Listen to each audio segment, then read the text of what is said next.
Dumelang Baheso, and welcome back to Coolernathi, your favorite careers and workplace channel. Coolernathi, we champion your career. Today we'll be discussing a very important topic, and that is Job Search 101. For that, I'm joined by Ginelwe Ramaphakela. Ginelwe has navigated both external recruitment as well as internal recruitment, and she's very much the right person to speak to on this very important and relevant subject. Ginelwe's career began at Afrizan, where she worked as a recruiter, and she soon had the appetite for internal recruitment, moving into one of the big four banks, Standard Bank, working within the global markets. Ginelwe has done a full circle, returning to Afrizan, where she's currently the head of executive search. Help me in welcoming my guest, Ginelwe Ramaphakela. So thank you so much. I think these sort of conversations are quite important considering the trying times that we're navigating, the economy, and broadly speaking, the job landscape and careers landscape. I mean, regrettably, a lot of people have been negatively impacted just in terms of job security at this point in time. And, you know, it does now warrant for people to start re-looking at how do they redefine themselves, redefine their careers. So this is a very, very important sort of topic in terms of gearing up for how you're going to rack up for the rest of the year and set yourself up career-wise for the new year ahead amongst the moving parts that this pandemic has created. Ginelwe, let's start right at the beginning. What do recruitment agencies do? How do they work? I want to almost focus on the word relationships or the phrase relationships as well as conjoint. So recruitment agency would probably be in the middle of it all in terms of we have clients in the sense of candidates. So that would be individuals in the job market, as well as clients in the sense of corporates at all levels looking to attract individuals for particular opportunities that would be available within that particular organization. So we act as a conduit in terms of trying to, or rather partnering with those organizations in order to help them fill the available opportunities with the best individual for the candidate, for the opportunity, based on their skill set, based on the role requirements, also based on from a cultural fit perspective. We also similarly maintain quite key relationships with candidates in terms of making sure that we match them with opportunities with the clients that are fit for purpose, that also speak to their career aspirations. And from an also long-term perspective, you know, make sure that there is an ongoing sort of match in terms of for both parties involved. What you're speaking about there is relationships, and I think that is so critical because you're really saying to us that we need to build rapport and a relationship with the agency that we have decided to partner with. And I think that's critical because when you have partnered with your chosen agency, they get to know you, they get to know your personality, they get to know what kind of person you are, and therefore they can better place you at a client that meets your needs and considering the client's needs, of course. So I think that is a very critical point that you've mentioned, and I don't think we can emphasize that one enough. Ginelwe, what should my approach be as a candidate looking for an opportunity? That is such an important question. I think a mistake a lot of people make is that they think they almost use a spray and pray approach, right? They gamble with their personal details. They gamble with, a resume is something so important. It's almost that piece of paper that gives an overall sense of your career progression to date, what your achievements are. It's your selling. It's your elevator speech in the absence of you actually articulating. A recruitment partner that has a specialist focus on what your discipline is. So you do find that there are recruitment agencies that would position themselves as generalists, but within that generalist context, there are specialist recruiters whereby either they're recruiting for finance, for risk management, for information technology, whatever the case may be. Build rapport with somebody who knows that industry or that particular discipline back to front, because that person can ask you the right questions, understand which particular organizations would put you in a position where you can get or secure the right opportunity and in order for your career to progress accordingly. So really do a lot of homework before you decide to go out and partner with a particular recruitment agency. Specialization is key in this instance. Thank you for demystifying that question for us. And then tell us, when is it smart to go via a job portal versus going the agency route? Very controversial, but important question. Controversial in the sense that, I mean, we've seen quite a significant shift from a South African context perspective, whereby a lot of the corporates are building an internal talent acquisition capability, right? And at the heart of this would be cost management. I've had the privilege of working both with an agency as well as the internal sort of capability with one of the big four banks. So there's the catch-22 is that when you are in an internal sort of talent acquisition capability, it's more than just the recruitment component that you're focusing on. You're managing a recruitment process. You form part of a broader human capital value chain, right? Which can somewhat take away from really focusing on you targeting or proactively targeting ideal candidates for a suitable role. I'll give you an example. At any given point in time, a recruiter within a corporate can be dealing 20 plus vacancies, and unfortunately in the market, based on unemployment rates, you find people just applying for every single job, and for one vacancy you would have 4,000 plus. I'm exaggerating, but I just want to drive a point across for one vacancy, and that particular recruiter has to not only manage their role in the broader human capital value chain, but also manage applicants based on due diligence, as well as making sure from an EVP perspective they get back to candidates and give them the feedback, and it's not sustainable, right? So there's that option, and alternatively there's the recruiter option. Make sure now, if you're not going to go via the job portal option, you have a level of comfort in terms of the type of recruiter, the seniority, their understanding of the business, and the type of relationships that they can, that they have with the clients. And that can give you a sense of, is it easier to go via career portal, which could take longer, and your details, you do run the risk of them being missed, or versus you also, I mean, you as a candidate, you are in that discipline, you know what it is that person that you're having a conversation with, they should know about finance if they're recruiting it. Even if it shouldn't be at an artificial level, but they can speak to it to the sense that you know that if they're going to contact a client on your behalf, you know that you've got a better chance as opposed to be missed in the voluminous sort of job portal approach. Kinelwe, when it comes to recruitment advice, it really is a dime a dozen on these streets. I mean, wherever you look, there is advice on how candidates should apply, what they should be doing. There are people charging for CV preparations. There's so much going on out there. Please answer this controversial question for us. Should I apply for a job even though I don't qualify for it? You don't qualify for a job, please don't apply for it. You know, that's the long and short of it. So let me just elaborate on that statement. So, I mean, hiring companies, they will always tell you that they want the full package. The person must have this, that, or the other, and you know, you'd find that most of the time they're trying to replace somebody that has grown within their business and accumulated certain skills or competencies or experiences, having grown in the organization, right? And then when replacing for that individual, they expect that person to come as a fully fledged package, which isn't realistic. If a role comes to your attention and at least you meet about 70% of the criteria, good job, go for it, it makes sense. Anything less than that, you run the risk of probably interviewing really well, securing the opportunity, but hopefully you would have made it quite clear in terms of the gaps or areas of development. But if you don't communicate that information, you're setting yourself up for failure.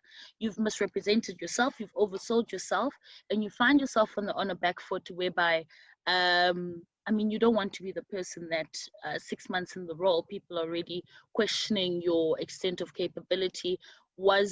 Did you misrepresent yourself? And you know, whether you were the correct hire or not. So to answer your question, I'd say 70%. If it's less than that, I wouldn't encourage any application. Allow me to add my 2 cents worth to what you've just so adequately articulated. When we advertise a position, we are advertising for the inherent requirements of the role. If we happen to go through the process and find somebody who is spectacular and goes above and beyond what the job advert is stating, then that's brilliant, that's great. But what we advertise for are the inherent requirements of the role, meaning that if you do not meet those requirements, it is unlikely that you will be successful at that particular position. And to get to a job advert, we've gone through a whole rigorous process, which is quite scientific in terms of a job profile, determining what is it that this job requires. What are we really looking for? And from there, a job advert is then created. So that job profile is also borrowed from years of experience. So you've likely, if it's not a new role, that position has had previous incumbents. And we've come to the conclusion that, okay, in this particular role, to be successful, you need this number of years of experience. For this role to be successful, you need this qualification. So it is quite a scientific process. So I agree wholeheartedly that you've got to meet at least 70% of the job advert in order to apply. Where you don't meet 70% of the job, rather don't do it, because it's likely to result in a regret. And the problem is that you may not really realize it, but you're going to go through a whole lot of psychological fatigue because you keep applying, you keep getting rejected, you apply, you get rejected. That whole process will take such a toll on you that at some point you may actually give up on the process of looking for a job. So my advice is, yes, in agreement with you, 70%. If you meet that, go ahead and apply. Otherwise, look for jobs where you do meet the criteria. There's a perception on the market that not a lot of recruitment is going on at this particular time, given where we are as a country and where we are really as the world. But I understand that you are still quite busy. So what kind of jobs are keeping you very busy right now? The numbers have significantly dwindled, to be quite honest with you. But in light of level one, I think, you know, the president also looked at it in terms of impact of the economy, right? Businesses still need to be a going concern. And what's happened now in the board, I'm going to make a particular example with the bigger sort of organizations or corporates, in that they've had to really apply themselves in terms of assessing their organograms or the organizational designs and how their teams are structured and organized as to which roles would be deemed to be critical skills, which roles would be deemed to contain skills that are dubbed to be scarce skills. And there's just some functionalities that organizations cannot do without, right? And those take a little bit longer to recruit for. So that's what's keeping us awake at night in terms of trying to secure those particular skills. And on the other side, you also have individuals that lie with those particular scarce or critical skills.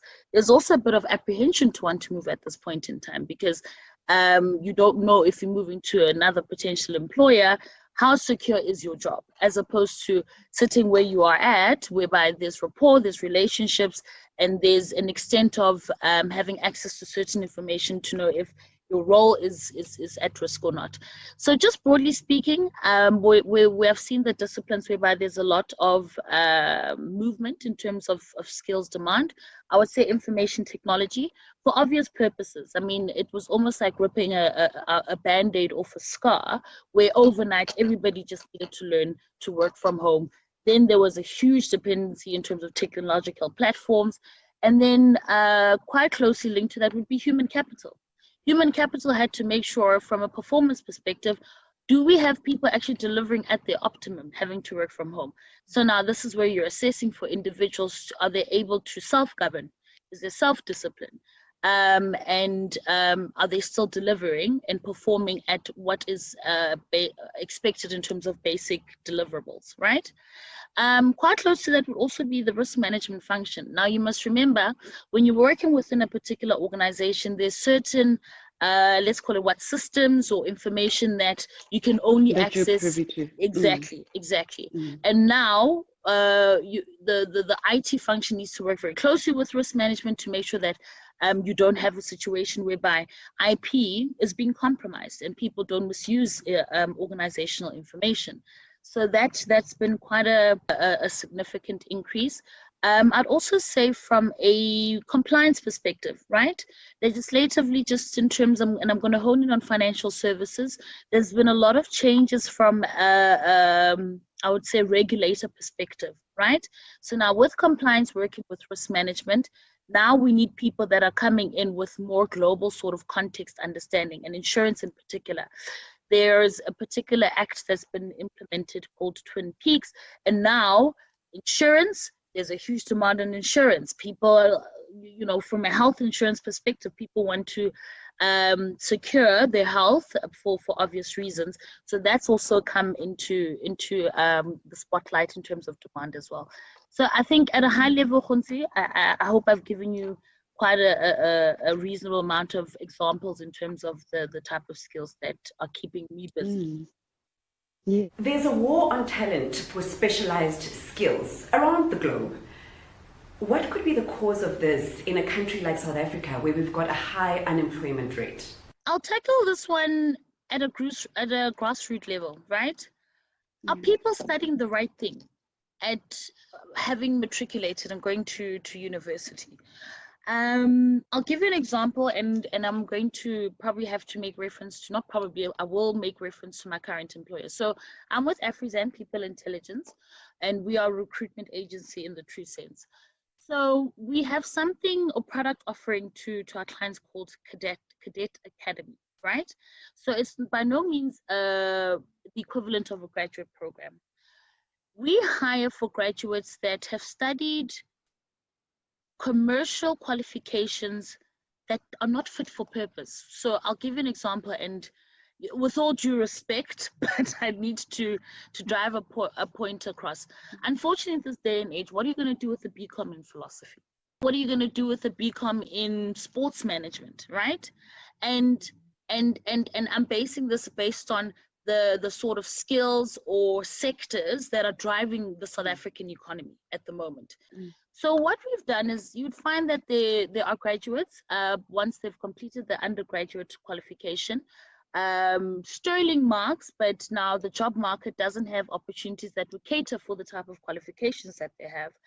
So we've created this academy whereby we employ those graduates as permanent employees of Afrizan, and then just to create learning experiences. Should a client have a short-term assignment, whether it be a creditor's clerk, whatever the case may be, but more than often it's entry-level roles, we send those graduates, those graduates out to clients so they can at least have some working knowledge and also not idle, right? Whilst looking for employment that would be in alignment potentially with what they studied.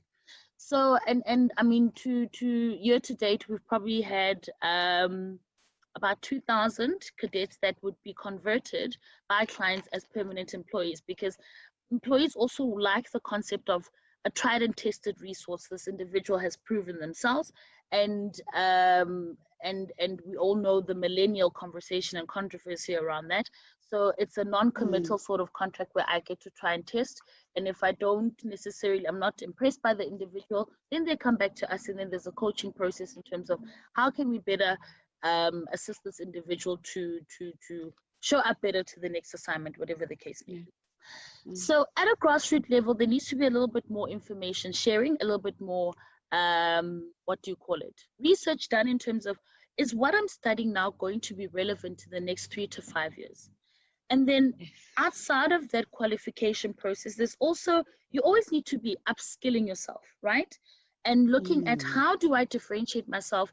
I could be a CA, but how many CAs do we have now? But how am I going to differentiate myself in terms of being a CA that what is has a very high acumen in terms of information technology? Fintechs would be all over such a package, as an example. So people are not going out of the way to drive their careers in terms of how do I differentiate myself. So you find yourself with a pool of individuals that have critical or scarce skills, and all they're doing is just moving around in the corporates, and the gaps keeps on increasing, whereby the people that are still unemployed or the people that have something that would be deemed to be, you only just have that qualification. What is your differentiator? Kinelo, what is the value of qualifications in general, and how does one identify the skills they lack in order to become more attractive to employers? Qualifications are basics, it's probably your ticket to the race in terms of I've demonstrated the fact that I've started something, I've completed it, right? It shows a sense of, from an academic or theoretical perspective, commercials you understand, right? I mean, these days an honors is almost the equivalent of an undergraduate. That's what I'm finding in terms of how high the standards are. And now it boils down to, Khonsi, what are you doing? And it doesn't have to be a copious amounts and a long list of degrees. What are you doing in order to embellish the qualification of the foundation that you have, right? There's online short courses. I'll give you an example. I went to go study Mandarin. Why? At that point in time, I heard it's the upcoming next best language outside of English, whatever the case may be, because China, Africa markets, whatever the case may be, right? Completely unrelated. But when you also study something that are outside of whatever sort of discipline that you have, it also diversifies the way that you think and rationalize, right? It creates new experiences. So if you're a CA, get out of the comfort zone. I always say this, go do an online dev course, right? Which is IT related. You need to diversify the way you're thinking in order for you to problem solve differently, right? And when you're engaging with a potential employer, you're almost now speaking to two different realms or worlds that a person would never think that you can marry the two. So for me, it boils down to just always find something that's going to be a niche, that's going to really, really bring it all together, and it's something that can be fit for purpose and you can work with in terms of elevating your profile as well as your career. Agreed, Kinelwe, on that point. I think that's a very important one. So there are very many reasons why the unemployment rate is high in South Africa. But what you're speaking to is one way we do have a bit of control. So it's very important that you consider what you're studying and look at how it relates to the job market. Are you likely to study to get employed after you've studied that particular qualification? And I think that the onus on an 18-year-old or a 17-year-old to choose a career right after your grade 12 is quite a big thing to ask. And I think it can be quite unfair at times, especially where you don't have the opportunity to consult with a career counselor or get that kind of advice. So if there's any reason why Coolernathi exists, it is to serve that particular gap and to assist people in making the right career decisions. Because it's one thing to decide, I want to be a lawyer based on Mandela or based on Oliver Tambo, but it's really going to be about what is law? What does it actually take? How many hours do I have to sit behind a computer and do this? Is this my personality? Is it aligned to who I am? And to understand that will help you then decide, is this really for me? A bit of a bugbear for me as a talent acquisition person, Kinelwe, is the whole referee issue. Getting a referee out of somebody can be quite difficult at times. And I just want to understand from you and your perspective, what relationship should I have with my referee, the person I have down on my CV as a reference? Let's talk about the purpose thereof, right? Past behavior is an indicator of future behavior, as we know the principle thereof. So if your previous line manager knows that you never meet deadline, obviously it's going to taint, right? And people should understand that that is exactly what a reference is trying to determine.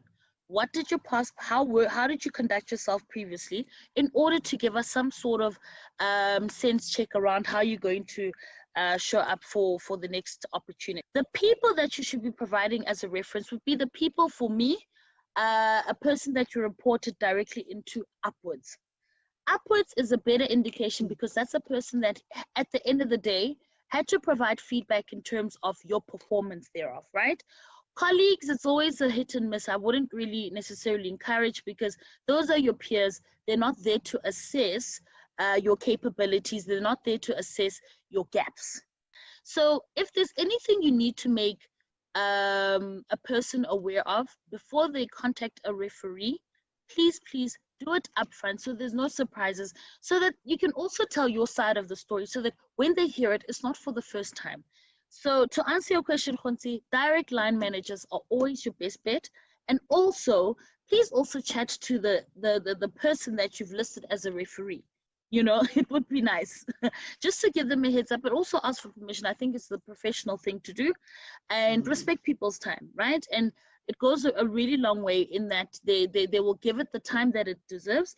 They will give it the honesty and respect that it deserves as well.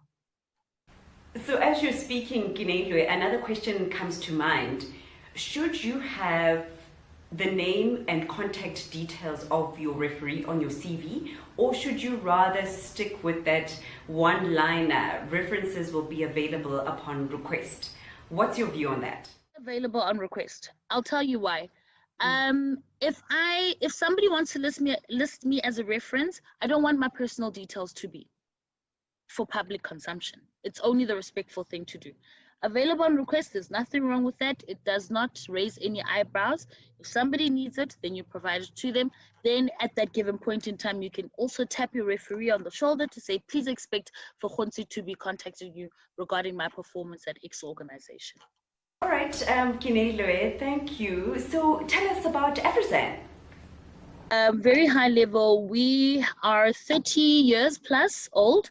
Afrizan was born of the concept of identifying a gap in the market whereby opportunities were needed to be created for candidates from designated groups. So as it stands, we have a database of about, I'd say, 700,000 designated groups. That's what we specialize in, right?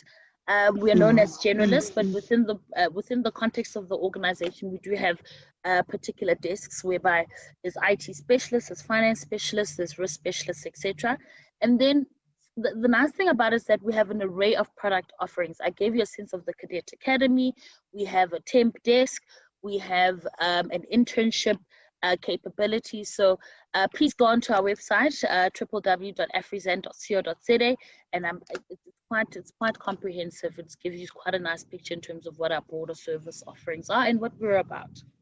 Wow, Kinelwe, it has been highly informative speaking to you, and I really trust that somebody got something out of this conversation and they are ready to face their job search in a more effective and a smarter way. Thank you so much for your time, and thank you for blessing us at Coolernathi. Much appreciated. Wow, that was informative. Thank you so much for watching. What the key takeaway is that you are responsible for your job search. You alone are responsible and accountable for your job search. So no matter how many people you're engaging with in terms of agencies, in terms of internal recruiters, it is still your responsibility to get that job. If you need any assistance, if you need any advice in terms of careers, please do join our groups on Facebook as well as on LinkedIn, Coolernathi Career Advice. We'll be there to answer your questions in terms of your career search, in terms of interviews, assessments, etc. Anything that you have questions on, we'll be there to give you the best advice. Do subscribe to the channel, and thank you again for watching. Thank you.